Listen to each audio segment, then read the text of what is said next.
Assalamualaikum warahmatullahi wabarakatuh. Selamat pagi semuanya, Bapak Ibu. Selamat datang di Lembaga Pendidikan Akupuntur Ciptojoyo. Sebelumnya saya akan mengenalkan diri saya. Nama saya Bapak Arsono, saya tinggal di Bandar Lampung. Saya pimpinan dari Lembaga Akupuntur Ciptojoyo. Dalam kesempatan hari ini saya akan menceritakan apa sih akupuntur, kemudian sebenarnya akupuntur itu sendiri mulai kapan ada. Nah, akupuntur itu sebenarnya sudah ada sejak dari 5.000 tahun yang lalu. Tapi di sini saya tentang sejarah akupuntur tidak menceritakan dari tahun ke tahun perpindahannya dan lain sebagainya, tapi saya ambil cerita pokoknya saja. Akupuntur itu dulunya sebelum diketemukan dengan jarum, itu pada zaman dulu itu menggunakan tulang ikan, yaitu tulang ikan ditusukkan di lokasi yang sakit itu sebagai pengganti jarum akupuntur. Kemudian sebelum diketemukannya laser puntur, kemudian dan sampai sekarang ini yang banyak digunakan oleh para akupunturis adalah yang namanya jarum akupuntur. Nah, sebelum alat-alat itu diketemukan, pada zaman dulu 5.000 tahun yang lalu itu dilakukan dengan cara menepuk tangan di lokasi yang sakit. Jadi lokasi yang sakit itu ditepuk-tepuk dengan tangan. Itu juga salah satunya sejarah daripada awal mulanya adanya akupuntur. Nah, dengan ditepuk-tepuk dengan tangan di lokasi yang sakit atau disebut dengan titik yes point, ini dimaksudkan untuk melancarkan sirkulasi darah. Dan seiring berjalannya waktu, sekarang diketemukan lempengan, namanya lempengan kartu ion Ziok. Nah, syukur alhamdulillah para profesor dari Jerman, profesor dari Jepang itu telah menemukan yaitu batu turmalin yang mengandung ion negatif, mengandung infrared jauh, mengandung gelombang alfa, dan itu sekarang sudah dibuat dalam bentuk kartu ion Ziok. Nah, itulah yang digunakan untuk bisa membantu proses pengobatan bermacam-macam penyakit, termasuk penyakit yang sekarang lagi merajalela di dunia yaitu COVID-19. Itu bisa disembuhkan dengan kartu ion Ziok. Nah, kemudian caranya bagaimana gitu? Ditempelkan di dada sebelah kiri kanan, kemudian di timus, kemudian ditempelkan di lokasi yang sakit. Akan lebih cepat lagi dan akan lebih tepat lagi apabila kita sebenarnya mengerti yang namanya ilmu akupuntur. Aku membuat pelatihan ilmu akupuntur dengan menggunakan kartu ion Ziok, karena sekarang ini sudah muncul juga Undang-Undang 103, yaitu dilarang melakukan invasi bagi non-nakes. Yang baru mengenal kartu ion Ziok kemudian belum pernah belajar ilmu akupuntur, ternyata dari pengalaman mereka belum mengerti ilmu akupuntur, ternyata setelah dievaluasi kuncinya itu menggunakan yang namanya meridian lambung. Nah, karena kartu ion ini memancar, jadi memancarkan ion secara otomatis bisa melancarkan peredaran darah yang ada di dalam tubuh ini dengan ditempelkannya kartu ion Ziok. Ilmu akupuntur Ziok ini kita tidak perlu mempelajari semua meridian, hanya cukup kita tahu perjalanan meridian paru, meridian jantung, meridian lambung, kemudian meridian ren, kemudian lagi meridian du atau meridian kantung kemih. Nanti ketika sambil berjalannya waktu untuk level 2 nanti akan saya berikan secara rinci semuanya meridian itu dipelajari, dan di sini akan saya berikan ilmu yang lebih mudah lagi supaya semuanya segera bisa mengeterapkan keilmuan akupuntur giok ini. Apa sih yang dimaksud dengan meridian itu?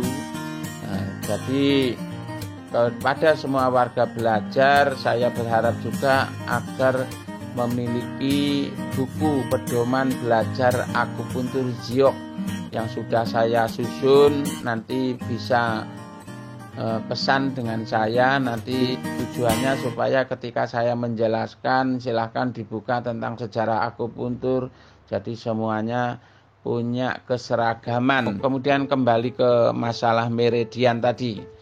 Meridian itu adalah tempat perjalanan chi. Chi itu adalah energi vital yang menghubungkan dari organ satu ke organ yang lain, sehingga sirkulasi chi itu bisa menjadi sempurna, seimbang, dan teratur. Itulah yang dimaksudkan meridian. Nah, chi itu sendiri apa? Kalau di dalam ilmu akupuntur, chi itu adalah pimpinan daripada darah. Artinya walaupun ada darah, kalau chi-nya itu lemah, itu darah itu sendiri tidak bisa lancar. Jadi dengan adanya chi berjalan di seluruh meridian secara berurutan dari meridian paru, usus besar, lambung, limpa, jantung, usus kecil, kemudian sampai ke fungsi hati, itu bisa berjalan dengan sempurna. Nah, dengan adanya kartu ion giok ini, darah ketika mendapatkan pancaran ion negatif, kemudian infrared, kemudian gelombang alfa, maka darah itu menjadi sempurna sehingga bisa mengangkut sari makanan ke seluruh tubuh yang ditujukan untuk memperbaiki seluruh organ tubuh. Nah, jadi darah itu bagaikan mobil atau alat transportasi yang mengantarkan nutrisi ke seluruh tubuh. Nah, jadi ketika darahnya ini lancar, tidak ada hambatan dalam perjalanannya menuju ke seluruh tubuh kita, maka orang itu akan menjadi sehat. Kemudian dalam kartu ion tadi mengandung infrared. Untuk apa sih infrared? Kepentingannya dalam tubuh kita. Nah, infrared itu tujuannya adalah untuk mengencerkan darah. Nah, dengan adanya infrared itu akan mencairkan atau melenturkan dinding pembuluh darah sehingga darah itu bisa lancar. Nah, ketika itu ditempeli dengan kartu ion giok dengan menggunakan titik-titik ilmu akupuntur, maka semuanya itu bisa teratasi, terutama apabila terjadi stagnasi chi, stagnasi darah. Kalau ilmu akupuntur itu stagnasi xie namanya, itu semuanya bisa teratasi. Jadi salah satu contoh, kalau yang darah tinggi itu juga tensinya bisa turun secara otomatis, yang darah rendah juga bisa naik secara otomatis. Jadi tidak perlu khawatir dengan adanya kartu ion giok ini. Insya Allah semua gangguan penyakit itu bisa teratasi. Ilmu akupuntur menggunakan kartu ion giok ini, saya siap membantu Bapak Ibu semuanya. Dan secara hukum kita juga tidak menyalahi aturan, karena itu kita memberikan atau cara kerjanya hanya ditempelkan, jadi bukan dimakan atau diminum, cukup ditempelkan di lokasi yang sakit sesuai dengan titik-titik akupuntur. Jadi kita beruntung tahu ilmu ini lebih awal dibanding dengan yang lain. Jadi nilai kemungkinan kita bisa menjual kartu ion Ziok atau kita cukup menjadi terapis menggunakan ilmu akupuntur Ziok itu masih banyak pangsa pasarnya, karena kita tahu dan masyarakat belum banyak yang tahu. Yang akan saya bahas di acara ini, nah ini sudah bisa, Anda itu sudah bisa menjadi katakanlah terapis di wilayahnya masing-masing di NKRI. Nah, baik Bapak Ibu semua, materi pada awal tentang program pembelajaran akupuntur Ziok ini yaitu yang pertama saya akan menjelaskan tentang yin yang. Nah, silakan Bapak Ibu itu membuka halaman 3. Nah, di situ seperti apa sih gambaran yin yang itu? Nah, Bapak bisa lihat simbol daripada gambar yin yang itu bulat, kemudian ada gambar seperti ikan. Nah, itu ada yang putih, ada yang hitam. Nah, yang putih itu menunjukkan yang dan yang hitam menunjukkan yin. Lihat gambar di halaman 3. Kemudian di gambar yang putih seperti itu ada gambar mata ikan. Ini menunjukkan bahwa di dalam yang itu ada yin. Kemudian yang gambar warna hitam itu ada gambar mata ikan putih warnanya. Artinya itu di dalam yin itu ada yang. Nah, kenapa diberi gambaran seperti itu? Karena yin yang itu menggambarkan bahwa kesehatan manusia ini selalu berubah. Jadi digambarkan dalam bentuk simbol yaitu yin yang tadi. Nah, keadaan kesehatan manusia itu bisa berubah-berubah dari yin menjadi yang atau dari yang menjadi yin.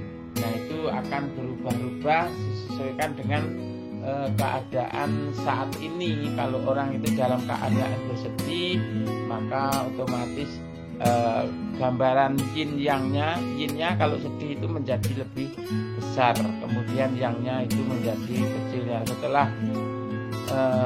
setelah nanti mendapatkan perawatan dengan ditempeli kartu ion Ziok, maka kartu ion Ziok ini berfungsi untuk menyeimbangkan antara yin dan yang itu supaya keadaannya dalam tubuh manusia, dalam organ-organ tubuh manusia itu selalu seimbang. Ya, itulah gunanya kartu ion Ziok itu, untuk menyeimbangkan yin yang ada di dalam tubuh manusia.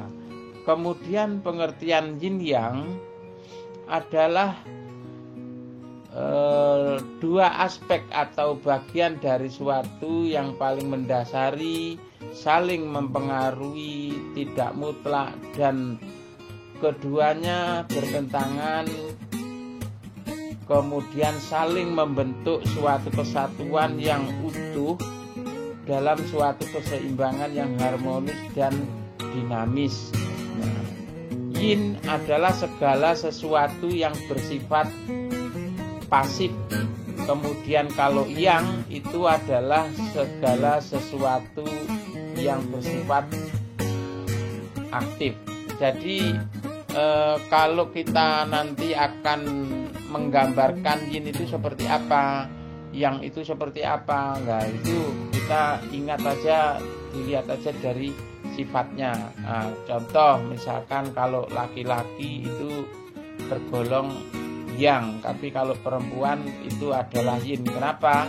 Laki-laki itu sifatnya adalah agresif atau yang. Kalau perempuan itu sifatnya adalah pendiam atau yin. Itu hanya salah satu contoh, tidak saya kupas semua karena di buku ini juga sudah ada penjelasannya. Kemudian alam semesta dengan segala isinya itu keadaan cuaca, makhluk hidup dan lain-lainnya itu dapat dikelompokkan menjadi dua kelompok utama, yaitu pengelompokan itu didasari atas sifat, yaitu ada panas dan dingin, keras dan lembut, kuat dan lemah. Keberadaan bagian atas, bawah, kemudian luar dan dalam. Nah, jenis kelainannya dan lain sebagainya itu memudahkan atau mengingat pengelompokan dua hal yang disebut di atas. Yang satu disebut kelompok yin dan yang satunya adalah kelompok yang. Jadi yang yin itu menunjukkan sifat-sifatnya yang lemah, kalau yang itu yang kuat. Kemudian apabila ada terganggunya keseimbangan antara gambar yin yang tadi tidak seimbang, maksud saya gambar yin yangnya itu yang hitamnya itu lebih besar dibanding yang putih, atau gambar yang putih lebih besar daripada yang lainnya, itu menunjukkan sifat yang abnormal atau tidak sehat. Jadi dalam ilmu akupuntur keadaan ini disebut sebagai suatu kelainan yang menyebabkan orang menjadi sakit.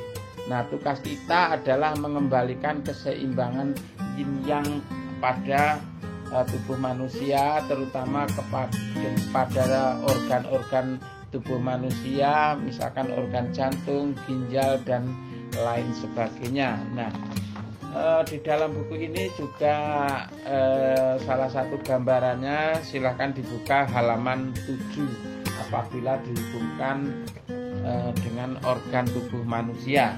Kita kasih contoh adalah jantung. Nah, jantung itu adalah terletak di rongga dada bagian bawah agak ke kiri. Kemudian fungsinya adalah mengatur atau menguasai pembuluh darah dan peredaran darah. Dan kemudian jantung juga untuk mempengaruhi pikiran dan emosi. Kemudian mengapa ini kartu ion giok ini selalu ditempelkan di dada? Dari awal saya bercerita, ditempelkan di dada sebelah kiri. Jadi untuk Bapak Ibu tahu juga bahwa jantung itu adalah pimpinan dari seluruh organ tubuh manusia. Jadi organ dalam itu ada ginjal, ada hati, ada jantung, ada limpa, ada paru, dan lain sebagainya. Dan jantung merupakan pimpinan daripada seluruh organ tersebut. Nah, kemudian yin yang apabila dihubungkan dengan organ tadi yang termasuk ke organ yin atau organ padat, itu adalah organ hati, jantung, limpa, paru, ginjal, itu termasuk organ yin. Nah, disebutnya organ yin. Jadi kalau aku ngomong organ yin harus sudah mulai tergambar bahwa itu tadi yang saya sebutkan, jantung, hati, dan seterusnya tadi. Kemudian yang termasuk organ yang itu adalah organ fu atau organ yang berongga. Nah, yang termasuk organ fu itu misalnya adanya organ kantung empedu, usus kecil, lambung, kemudian usus besar, dan kantung kemih. Nah itu. Nah, apa sih hubungannya yin yang dalam kesehatan atau kondisi sindrom? Sindrom itu gejala yang muncul yang dirasakan oleh seseorang. Ini di sini saya lihat di halaman 7. Ini dicontohkan adalah organ jantung.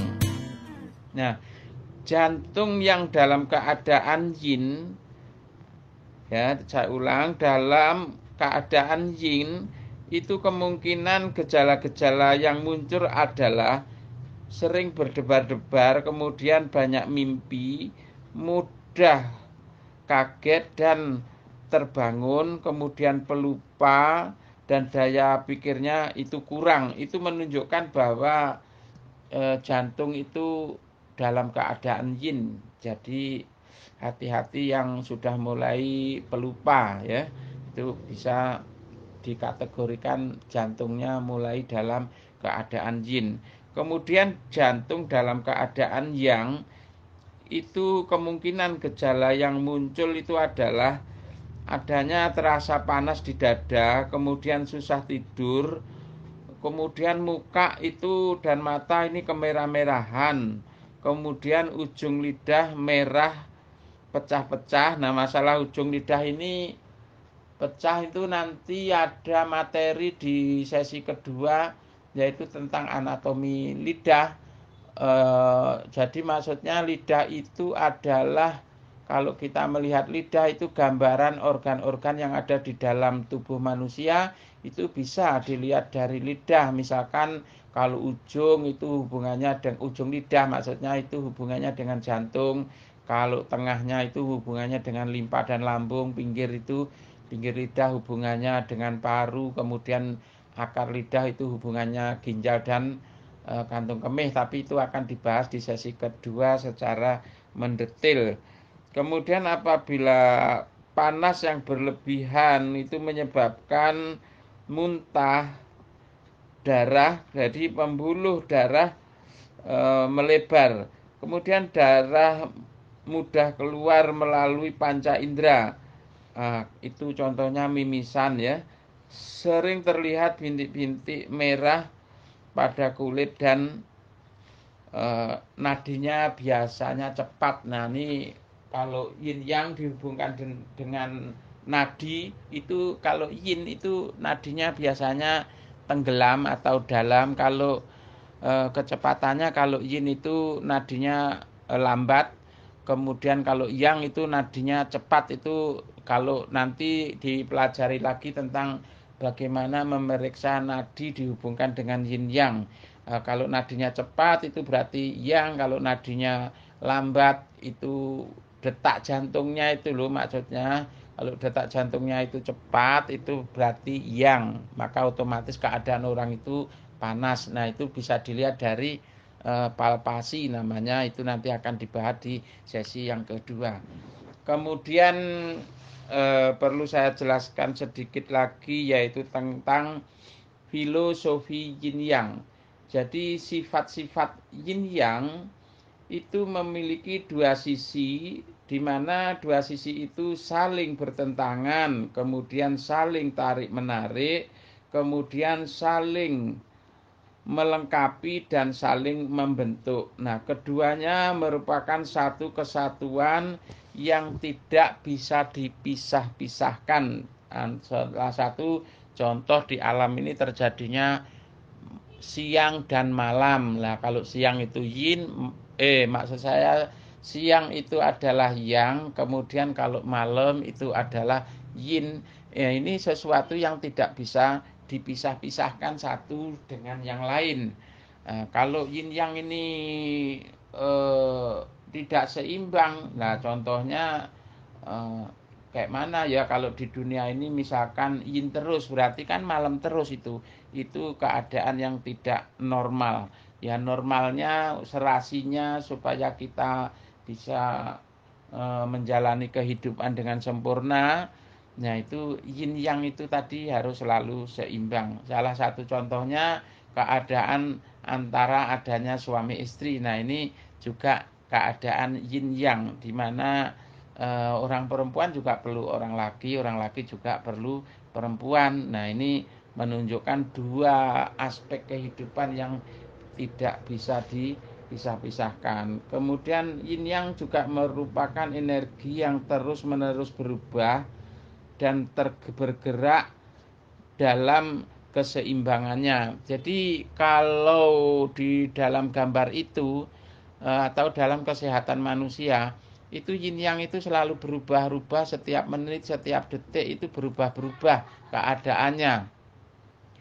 Dipengaruhi oleh emosi, orang yang tadinya yin juga bisa berubah menjadi yang. Orang yang dalam keadaan yang itu juga bisa menjadi yin. Contoh, orang dalam keadaan yang itu gembira, hatinya gembira itu yang. Tapi ketika ada masalah sedikit sehingga orang itu menjadi tidak gembira atau sedih, maka otomatis itu menjadi yin namanya.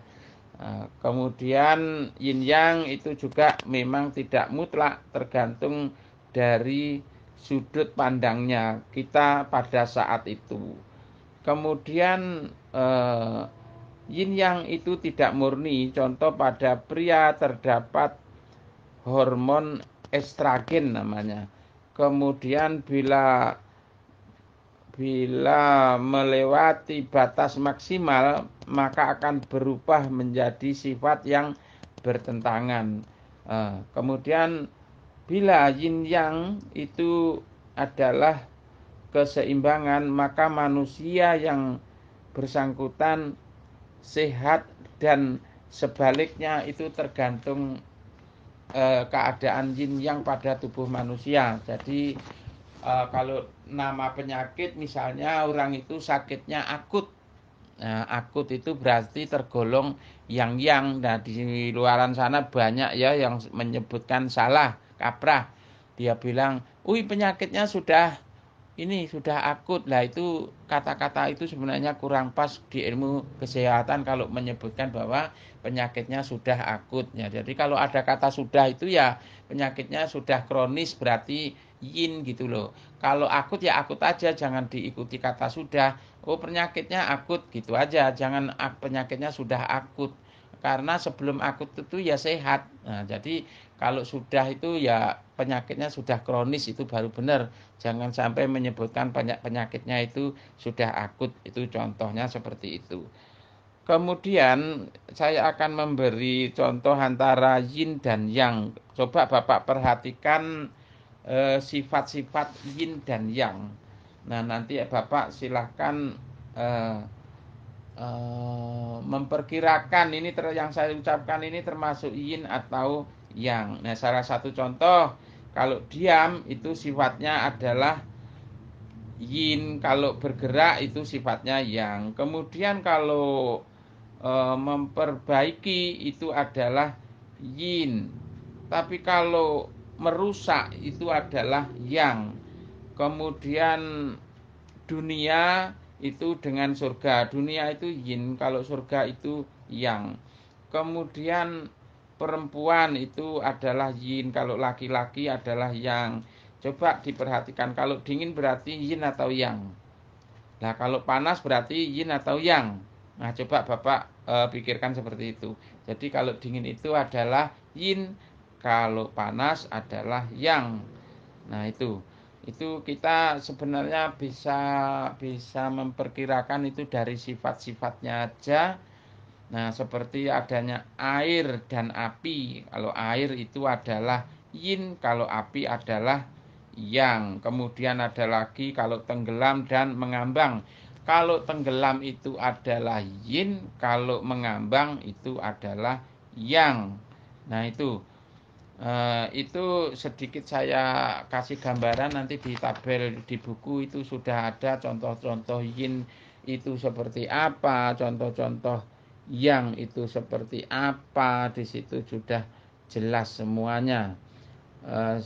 Contoh lagi, kalau dengan bilangan genap itu adalah yin, kalau bilangan ganjil itu adalah yang.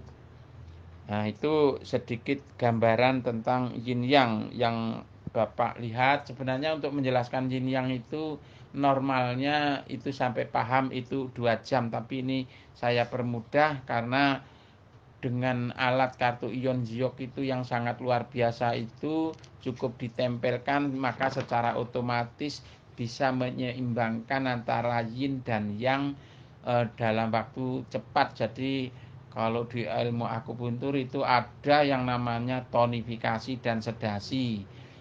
Kalau pasien itu dalam keadaan yin ditonifikasi, kemudian kalau dalam keadaan yang disedasi, itu ada teknik-teknik penjaruman yang kita nggak perlu belajar lah itu tentang bagaimana cara melakukan sedasi, bagaimana caranya melakukan tonifikasi pada saat melakukan tusuk jarum.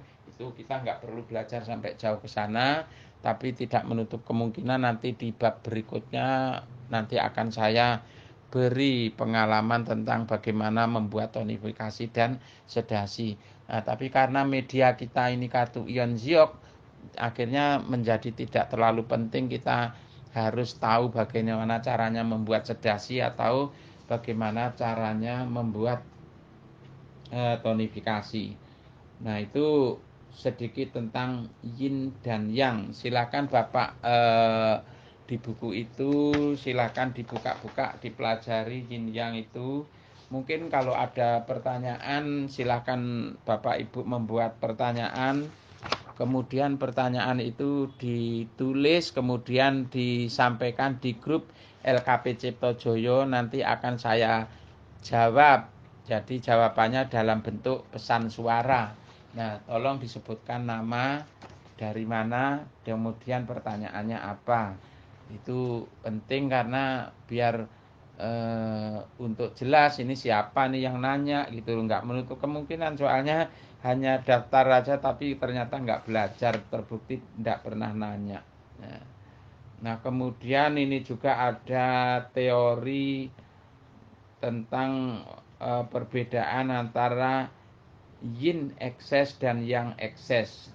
Nah, itu kalau dilihat sikap, kalau yinnya ekses itu biasanya orang itu sikapnya itu bimbang. Kemudian kalau yang ekses itu biasanya orangnya adalah selalu optimis. Kemudian apabila dihubungkan dengan otot, yin ekses itu ototnya buruk atau lembek. Kemudian kalau yangnya ekses itu berlebihan ya. Yangnya ekses itu berarti kuat. Nah, di situ yang perlu kita tahu, perlu dipelajari. Kemudian dihubungkan dengan suara, misalnya kalau ada orang itu biasanya suaranya lemah, itu menunjukkan yinnya ekses. Yin ekses itu apa?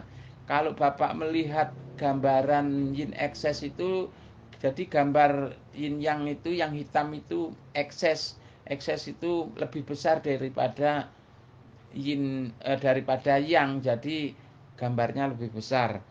Kemudian kalau yang ekses itu gambar putihnya itu lebih besar daripada gambar hitamnya. Nah, coba Bapak aku minta tolong gambar yin ekses atau yang ekses, gambar yin yangnya seperti apa? Coba Bapak Ibu gambar di buku, kemudian dikirim ke WA, terus dikasih tulisan, oh kalau yangnya lebih banyak gambarnya seperti ini, kalau gambar yang yinnya lebih banyak seperti ini, kalau yangnya lebih banyak gambarnya seperti ini. Kemudian riwayat penyakit itu kalau kronis itu yin ekses. Kemudian yang ekses itu misalkan akut, penyakitnya itu akut. Nah, di sini juga ada gambaran tentang nadi. Nah, nadi kiri lebih kuat dari nadi kanan, itu yin ekses. Kemudian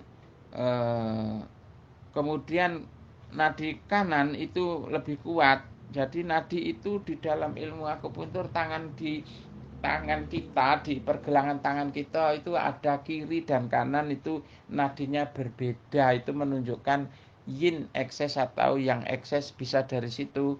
Tapi tentang belajar perabaan nadi itu nanti adanya di sesi kedua.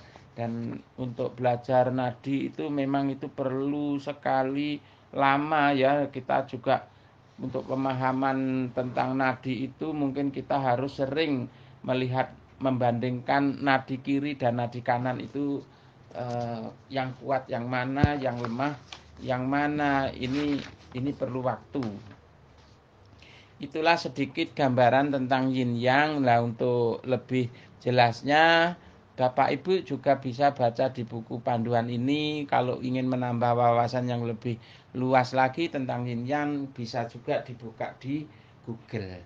Nah, Kemudian setelah yin-yang kita harus mengetahui tentang yang namanya pergerakan 5 unsur. Nah, ini tentang pergerakan 5 unsur ini kalau di buku ini silahkan dibuka halaman 5. Nah, di halaman 5 ini sudah ada tentang penggolongan 5 unsur. Coba silahkan diperhatikan. Yang kotak yang paling atas ya, itu 5 unsur itu ada kayu, api, tanah, logam dan air ya. Tanah, api, logam dan air. Nah, di situ itu menunjukkan bahwa pengelompokan dalam kehidupan ini ada unsur kayu, api, tanah, logam dan air. Kemudian apabila dikelompokkan menurut organ Chang itu adalah hati, jantung, limpa, paru dan ginjal ini tergolong organ padat. Kemudian atau organ Chang. Kemudian organ Fu atau organ yang berongga itu lambung, usus kecil, kantung empedu, usus besar dan kantung kemih. Ini adalah organ Fu. Kemudian cara menyebutkannya ini tidak boleh ya, kebolak-kebalik itu tidak boleh. Misalnya kita mulai dari kayu, itu ya harus kayu, api, tanah, logam, dan air. Ini harus berurutan, tidak boleh dibolak-balik. Karena kalau ini menyebutkannya dibolak-balik, ketika nanti saya akan menjelaskan tentang pergerakan 5 unsur, itu akan menjadi masalah atau susah. Jadi silakan dihafalkan, yaitu urut-urutannya dari kayu, api, tanah, logam, air. Diulang-ulang seperti itu supaya lebih hafal. Nah, di kotak ini di kolom kotak penggolongan 5 unsur ini sudah disebutkan, sudah dijelaskan, tinggal dihafalkan saja. Nah, kalau kita membaca tulisan ini seolah-olah itu Bapak Ibu sudah bisa. Nah, tapi ketika bukunya ditutup biasanya itu lupa semua. Nah, bagaimana ini cara menghafalkannya ini? Cara menghafalkannya ini yang di halaman 5 ini itu ditulis sebanyak 15 kali, itu nanti pasti hafal. Gunanya itu untuk apa gitu loh. Gunanya itu adalah ini untuk membantu memprediksi penyakit orang itu sebenarnya sumbernya dari mana. Kita misalnya bisa tanya, Pak, apa Bapak hobi makan yang asin-asin? Nah, dari di sini sudah ada, kalau asin, kalau kita tarik ke atas itu ada tulisan ginjal. Artinya orang yang makan asin itu biasanya organ ginjalnya, kalau kebanyakan makan asin itu biasanya organ ginjalnya menjadi lemah. Kemudian yang pedas kita tarik ke atas itu unsurnya logam, itu hubungannya dengan paru. Maksudnya kalau seseorang yang hobi makan yang pedas-pedas itu akan melukai organ paru dan seterusnya. Kalau manis itu melukai organ lambung dan limpa. Kemudian kalau asam itu akan melukai organ hati. Nah, di sini kita harus hafal. Kalau hafal kita nanti akan mudah untuk membantu mencari sumber penyakit seseorang. Kita bisa nanya, Pak, apakah telinganya kotor? Nah, coba Bapak cari ini di kolom ini, telinga kotor itu di sebelah mana. Kalau pasien tadi bilang iya, berarti kita akan memprediksi bahwa ginjalnya sudah mulai lemah. Tapi kita tidak boleh memberi vonis itu. Hanya memprediksi. Orang itu tadi sakit pinggang misalnya kan. Kita tanya, Pak, telinganya sering kotor atau tidak, Pak?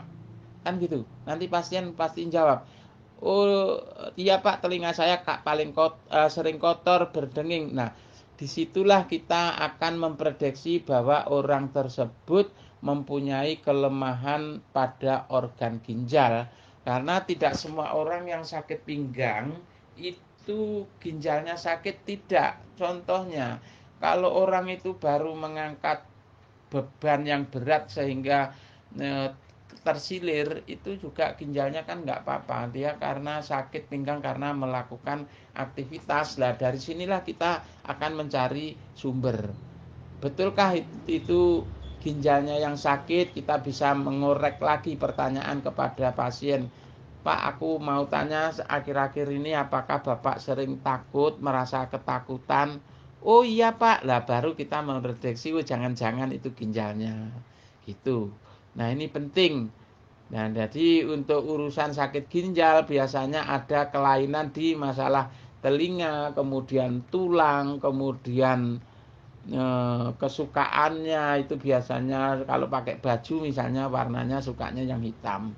Kemudian suka makan yang asin, kemudian badannya kalau kita lihat sering dingin, kemudian muncul rasa sakit atau rasa takut yang berlebihan, kemudian suka merintih, kemudian sering muncul kotoran di telinga. Nah, salah satu contoh kita harus teliti, orang tadi telinganya bermasalah itu kalau nggak kena apa-apa kotor itu menunjukkan bahwa ginjalnya itu bermasalah. Nah, jadi tidak semua yang ada gangguan di telinga itu menunjukkan ginjalnya bermasalah. Kita harus teliti cara mencari tahunya. Contoh, tahu-tahu ginjalnya itu kemasukan anak kecoa gitu kan ya sakit. Itu berarti karena sakit di telinga tadi itu bukan karena melemahnya fungsi ginjal, karena kemasukan anak kecoa atau kemasukan semut atau kemasukan kemasukan benda-benda yang lain sehingga masuk ke dalam telinga sehingga menyebabkan telinganya menjadi sakit. Nah, itu namanya penyakit dari luar. Nanti di sesi berikutnya ada namanya penggolongan penyakit dari dalam atau penyakit dari luar atau bagaimana itu nanti ada penjelasannya di sesi yang kedua, program pembelajaran yang kedua. Lah kalau di sini sebenarnya juga sudah ada. Nah, ini penyebab penyakit dari luar, yaitu angin, panas, lembab, kering dan dingin. Kalau kering ini ada hubungannya dengan paru, kalau lembab dengan limpa dan lambung. Lalu contohnya orang yang tinggal di lingkungan yang lembab itu biasanya orang itu punya gangguan fungsi lambung. Kemudian dihubungkan dengan penyakit dalam, itu misalnya di sini sudah ada ya munculnya rasa jengkel, kemudian gembira, rindu, bercinta, kemudian khawatir dan sedih, kemudian takut. Ini adalah penyebab penyakit dari dalam. Nah, sekarang menjadi tugas Bapak Ibu semua, aku minta tolong betul Bapak Ibu menulis tentang penggolongan 5 unsur ini, ditulis di buku, kemudian nanti setelah jadi difoto, dikirim ke grup LKP Cipto Joyo. Di situ dikasih tulisan misalkan namanya siapa, misalkan Bapak Yoga Semarang. Nah, itu terus di bawahnya ada tulisan tangan tentang penggolongan 5 unsur. Kemudian yang perlu saya ingatkan lagi nanti ketika ada yang minta sertifikat dari lembaga saya, itu juga ndak usah pusing-pusing nyari sumber dari yang lain. Cukup buku yang ada ini aja ditulis dengan tangan itu sudah cukup untuk salah satu persyaratan untuk bisa mendapatkan sertifikat. Kemudian buku yang Anda tulis dengan tangan tadi dikirim ke tempat saya, lembaga LKP Cipto Joyo. Ini saya anggap sudah membuat kalau dulu namanya logbook. Nah, logbook sendiri ini saya kasih contoh, murid saya kalau belajar akupuntur itu bisa sampai 250 halaman. Nah, ini untuk ilmu akupuntur Yok ini nggak usah yang sampai tebel-tebel kayak gitu. Cukup buku yang ada aja ditulis dengan tangan itu sudah cukup. Ini hanya ada 77 halaman. Nah, ini boleh ditulis dengan tangan. Karena apa? Kalau diketik nanti nyuruh orang itu ngetik itu kan, nanti ilmunya nggak masuk. Tapi ketika Anda menulis buku ini dengan tulisan tangan, maka semua apa yang ada di dalam buku ini akan bisa Bapak terima di pikiran Bapak Ibu dan akan mengerti, dan ketika sambil menulis itu nanti akan muncul pertanyaan-pertanyaan yang nanti akan saya jawab. Nah, itu dulu tentang gambaran tentang pergerakan 5 unsur, pergerakan kemudian tentang ilmu yin yang, kemudian tentang sejarah akupuntur. Untuk sesi berikutnya saya akan menjelaskan tentang apa sih itu qi, kemudian apa fungsi organ dan gejala-gejala lainnya pada organ-organ tertentu. Kalau organ yin itu ciri-cirinya seperti apa, kalau yang seperti apa. Kemudian saya juga akan menjelaskan apa sih itu meridian. Kemudian meridian itu ada 12, tapi yang di ilmu ini yang wajib Anda pelajari hanya ada 5 saja, nggak usah 12. Nah, ada 12 meridian itu antara lain itu meridian paru, usus besar, lambung, limpa, jantung, usus kecil, kantung kemih, ginjal, selaput jantung, kemudian tri pemanas, kemudian kantung empedu. Tapi ini nanti akan saya jelaskan di sesi berikutnya.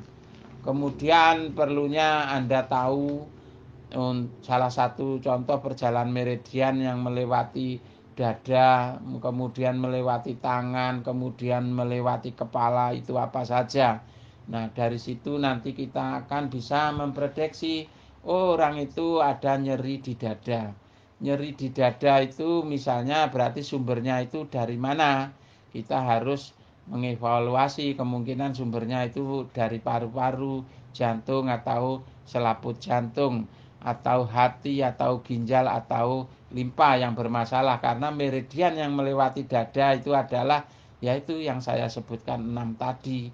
Jadi ketika ada orang yang merasa dadanya sakit, kita harus mulai curiga, apakah ini paru-parunya, apakah ini jantungnya, apakah ini selaput jantungnya, apakah ini hatinya, atau ginjalnya, atau limpanya kah yang bermasalah. Dan nanti di sini tinggal dibaca sudah ada. Nah, ini penting untuk membantu menegakkan diagnosa. Nah, itu dulu yang saya sampaikan. Nanti di sesi kedua nanti akan kita lanjutkan lagi. Terima kasih. Jadi untuk sementara waktu bagi pemula, setelah tadi di awal saya menjelaskan kartu ion itu ditempelkan sebelah kiri, dada sebelah kiri dan dada sebelah kanan. Kemudian di titik timus itu di antara dada kiri dan kanan, di atasnya ulu hati itu ada timus namanya. Kemudian di atas pusar itu titik lambung, CV12 kalau ilmu akupuntur. Kalau timus itu sekitar titik ren 17. Nah, untuk yang pemula ndak usah mumet bagaimana cara kerja menempelkan kartu ion Ziok ini. Jadi silakan Bapak Ibu melihat anatomi tubuh manusia. Jadi katakanlah orang itu tadi sakitnya misalnya setelah periksa di laboratorium itu sakitnya paru misalnya. Maka kartu ion itu ditempelkan di dada sebelah kanan. Kemudian organ paru itu ya kalau di depan, kira-kira kalau di punggung itu lurusannya di mana organ paru itu.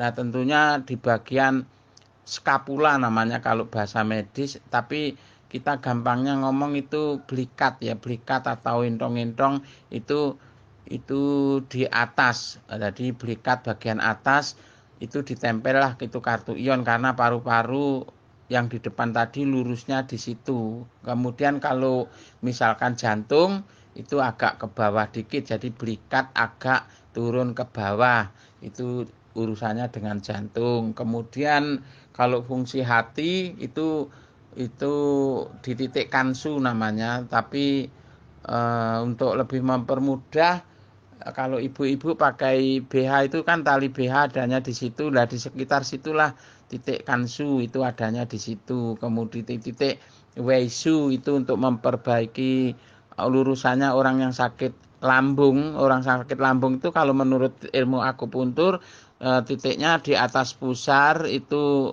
sekitar 4 jari, karena ini pakai kartu juga kegeser ke atas dikit nggak apa-apa, ke bawah dikit juga nggak apa-apa karena alatnya itu lebar.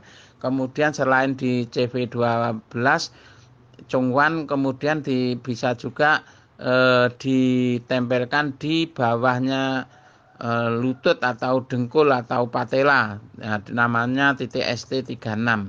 Nah, di dalam ilmu akupuntur itu juga nanti ada ilmu yang namanya pemilihan titik sesuai dengan sumbernya penyakit. Tapi untuk pemula ndak usah mikirin yang ke situ, karena kartu Ion Ziok ini luar biasa. Jadi sesuai arahan yang sederhana aja ini dulu, nanti sambil jalan sambil dipelajari. Jadi untuk menjalankan bisnis Ziok ini ndak harus pinter dulu baru menjalankan, ya belajarnya sambil jalan aja nggak masalah. Karena jadi gini, untuk pemula yang penting ditempelkan di dada kiri kanan, kemudian di lambung, kemudian kalau orang itu punya 4 kartu ditempelkan di punggung atau di mana lokasinya yang sakit di situ ditempelkan. Ini untuk pemula sudah seperti itu aja, nggak jadi masalah.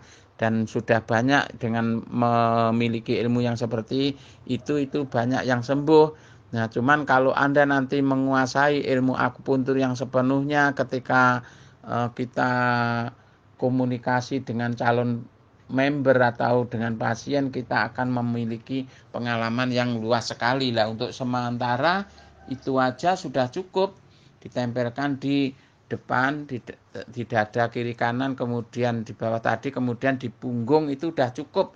Ditambah titik yes point. Titik yes point itu di mana yang sakit di situ ditempelkan.